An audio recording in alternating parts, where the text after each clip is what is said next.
so how about your practice? You know, we already done, you know, mindfulness of our breath and body. And also the last week we mentioned about mindfulness in emotions. Yeah, but I think, Mana, I mean, you didn't, you joined, you know, last 2 sessions. I think maybe you're familiar with that, right? The mindfulness in bodies and in emotions. And so with managing body and emotions, I believe through my practice and through my classes, I have noticed that managing the breath is very important to reach our mind and emotions, and through it we can get to more effectively affected in a positive way. Because whenever we are breathing in an anxious way, you will notice that the inhale is big, it's shorter, and we are driving anxiety into our body. And whenever the exhalation is longer, we can develop a more relaxed state. So that's what I've noticed so far. And yeah, that's thank you. Thank you, and that's beautiful. And I know you are very good at for, you know, yoga. Yeah, we learned that yoga practice normally it's like this kind of thing. Yeah, of course, because for the meditation, you know, in yoga and also in mindfulness, it's quite common. And I know I will also practice yoga, right? So yeah, so familiar about this kinds of, mostly we practice yoga, maybe just how to make us so calm, relaxation. However, there is a little bit maybe difference. Mindfulness is it's like not just notice that let us become, you know, calm or positive way. And mindfulness, there's just being in this moment. You know, there's no judgment, and it doesn't matter it's positive thinking or not, or, you know, negative thinking. We just notice that and allowing them. Yeah, this is a little bit, you know, difference, but I think in the end the result is similarly. Because for mindfulness, when we allow them, when we accept this moment, we just being in this moment.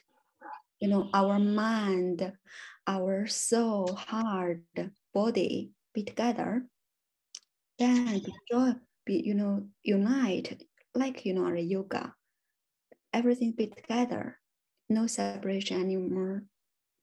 Then we are in this moment. We are going to that peaceful way. Yeah, automatically.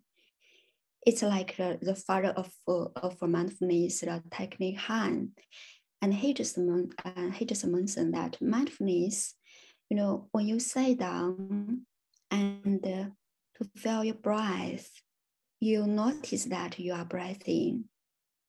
Then you just quiet sitting there. You know, the peace automatically will there, and also the healing automatically will come in. Not we just searching for or asking for properly for, oh, I need a peace, I need a peace. But he mentioned about that when we just sitting here to let, you know, our body and mind be quiet, the peace and the healing will come in automatically. Yeah. So you know, the result is the same. Yeah. It seems like yoga. So there are so many connections. But also today, we will talk about, like, you know, the thought. So I want to ask, how do you think about the thought? How many thoughts maybe do you think in one minute in our mind? I think it's a difficult question because sometimes my mind is racing so fast like 1 minute I'm thinking about the laundry, 1 minute I'm thinking about the world or my family or the phone calls I have to make and the grocery shopping, and then thinking about the holiday I want to go in May, or and then I'm like, okay, slow down, one thing at a time. Yeah, and I think during my practice, because thanks to these sessions, I restarted to try and do a small session of meditation every day. I see how it is hard, because I close my eyes, I put a timer, I try to stay aligned with my spine and focused on my breath, but distraction, distraction. It's a bit difficult. I like your shy. It's a very common humanity. How about you, Mana? Do you think so? Do you have this kind of common things? Wow. I currently struggle with distractions, and what I have found to be very useful is mantra, because it has words in it. This type of meditation when you can sing along or even repeat the singing in your head, and what has helped me, because of course my mind goes from one thing to the next always, and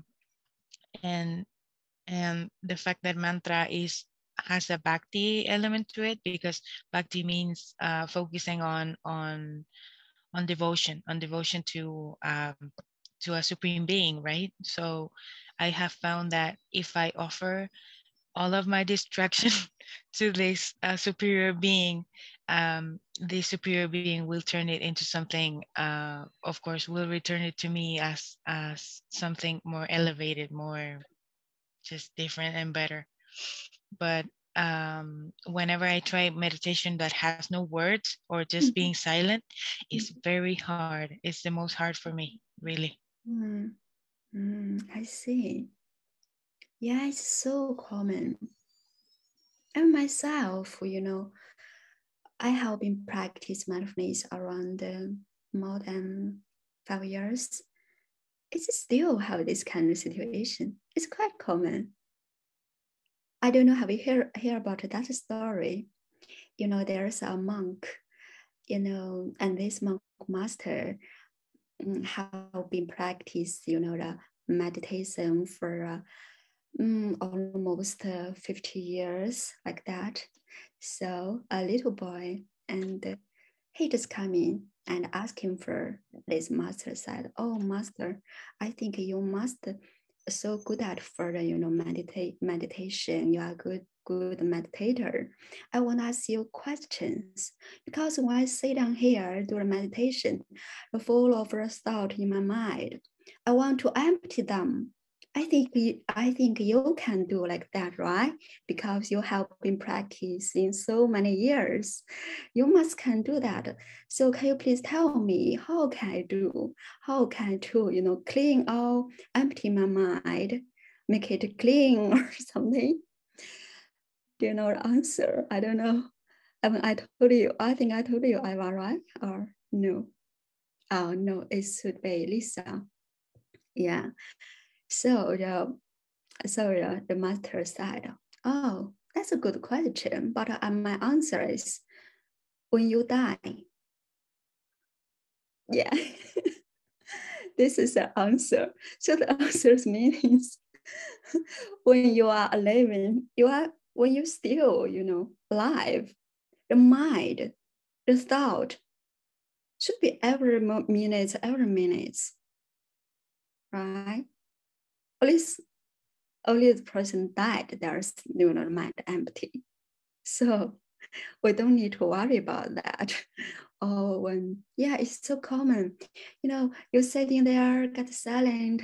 Maybe you just think about, other people, maybe they just, so quiet. They don't have so many thoughts like me. You will judge yourself, right? So it's so common human beings. And, so this is practice just like that. We just notice that, oh, this is salt.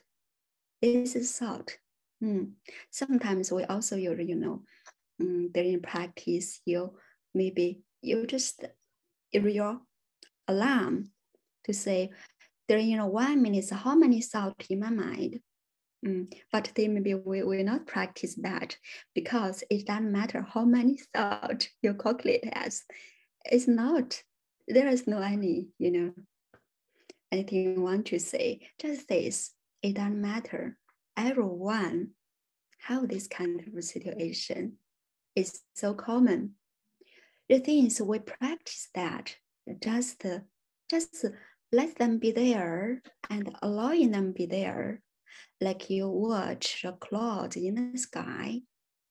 Yeah, the thought is like a clouds. You just watch them.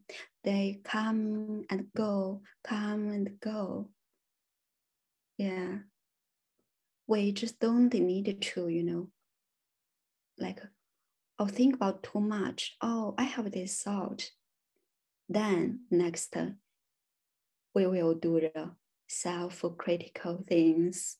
Oh, I'm a bad meditator. Why so many thoughts in my mind?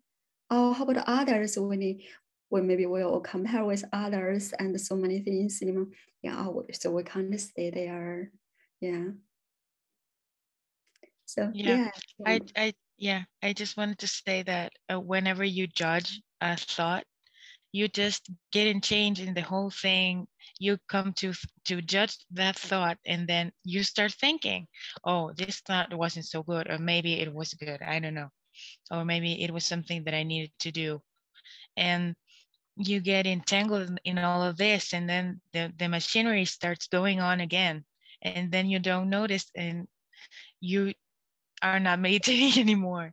It's crazy. Just by judging your thoughts, you just, as you say, you just have to let them go, and indistinctly if they are bad or good, or that's just human thought at its best. This is good, this is bad. Yeah. Yeah. Sure. Absolutely. It's like that. So that's also the reason why we practice, the mindfulness, why we practice our heart and our, mind can be training to practice, because they have, science research. They have research and maybe looking for some monk for 15 years. After that, the result side, they're in the brain in some area. I don't know how to particularly that vocabulary side, but it's real changed. It's changed because they are doing a meditation, practice mindfulness, these kind of things.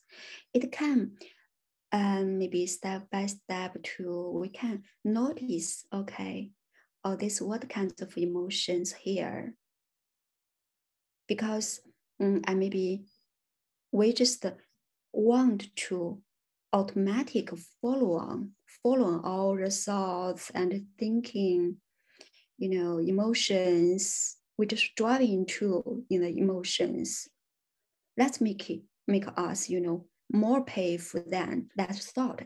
Actually, the thought actually just a thought. Sometimes the thought is not a fact, right? So, but we really are just, suffering in that thought. Yeah. But for practice the mindfulness, we will allow in that thought coming. We allow in our emotions coming, but we just notice that and allowing them. It's like, at the, before we practice mindfulness, maybe the emotions and the thoughts will driving us like we are in a bus. Emotions, and they are a drive us to somewhere. But after that, we will become that driver. We have the directions where we will to go. So the emotions, that's like a guest. Okay, stay there. You can come and go. We stop in a station. Maybe some emotions coming, some emotions, leave, right? But we are that driver. We can do that. It's things like that. Yeah. We are not like the emotions become the driver. Let them to drive us to somewhere. We will go to, for example, we want, a beautiful life. We will go to that, well-being life. I'm a driver. We'll go to that direction. And any negative emotions coming, okay, fine, stay here. Maybe next station, stop, open the door, and that negative emotion will leave. Some, joy and happiness will come. But all, there is a poem said by Rumi. There's the guest house. I don't know how you hear about that. He just said our body just like a guest house. We just invite all the emotions coming, welcome them all. Maybe there's joy, happiness, or maybe some is meanness, sad. But we just open the door and we welcome them all. Sometimes they come and go. Yeah. Maybe after the class, I will send this link to all of you. Yeah, that's a good poem to talk about. Seem like our emotions, how we treat the emotions, how we treat the thought. Yeah. Especially during this moment, the war, also here's my husband Wang is in that city in Weihai because the endemic the virus still in this world, especially in some cities. For example, in Weihai, it's increased, so the city is locked down again. Yeah, he also said, I just felt a little bit of depression because I have almost 1 week, stay at home. The street is empty. Yeah, that's, in this, how to say, it's a hard situation. I guess maybe in this world, in everywhere. I mean, we also, heartbroken because of the war, because some of our friends, maybe family members in those countries, right? Yeah. So that's the reason we need to face this kind of situation. If we can't treat them, we can't change them. How we can open our heart, how we send our love and matter to this world, to ask for the peace. So that's also the reason, today we are going to practice metta. I think, metta mana, that it's a Pali word. Yeah, translated in English like loving kindness. Yeah. It is practiced also in the yoga practice. I have compared with the mindfulness, the metta practice. It's a little bit different, but today I would like to match them, match them together to do this. Right? So also, also this is also our, personal pain, suffering, body pain. Yeah, we need to pay attention to that, to face them, not just say, oh, go away this suffering, go away this pain. I don't want to say, but in mindfulness, some people, some good teachers said there's no bad emotions, no bad, the messages. For example, we feel our body, some area is so painful. Maybe we need to be a little bit patient to listen to your body. They will send the messages to us. Any suffering or pain, I just learned this, to a teacher, and he said, we're suffering because there's something separation.